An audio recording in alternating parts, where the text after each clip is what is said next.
Hi friends, இந்த வீடியோவில் எதை பற்றி பார்க்க போகிறோன்னா ஒரு ஓஜி வீடியோ, பழைய வீடியோ. இதை சொன்னாலே உங்களுக்கு ஞாபகம் வரும்னு நினைக்கிறேன். சரக்கு பட்டியல் வாங்க போகலாமா அப்படின்னு சொல்லிட்டு உங்களுக்கு எத்தனை பேர் ஞாபகம் இருக்குதுல? போத்தீஸ் ஹேட், அதாவது அன்அஃபிஷியல் போத்தீஸ் ஹேட் டப் பண்ணப்பட்டது. அதை தான் இந்த வீடியோவில் பார்க்க போகிறோம்.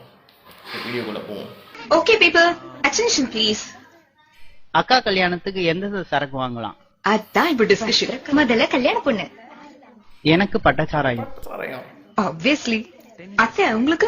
எனக்கு மேன்ஷன் பிராண்ட். டென்ஷன் பார்த்தீங்கன்னா என்னன்னு தெரியாது. உங்க பட்ஜெட்ல வந்துரும். பட்ஜெட்டில் பட்டச்சாராயம்லாம் கை தூக்குங்கோ. All cities. எனக்கு நெப்போலியன் விஸ்கி நெப்போலியன் விஸ்கி 90 ரூபாய்க்குலாம் இருக்கு. 5 90 விஸ்கி, 4 பிராந்தி. அக்காவுக்கு 3 பட்டச்சாராயம். 2 ஜாஸ்தியா இருக்கு. அண்ணா நீ கை தூக்குனியா? பாட்டி தான் பிராந்தி விஸ்கி பட்டச்சாராயம் 3க்கும் கை தூக்குனா. சரக்கு பட்டியல் ஓகேவா? ஒயின் ஷாப் போலாமா? ஒயின் ஷாப் போகலாமா? அருமையான வீடியோ, ஓஜி வீடியோ.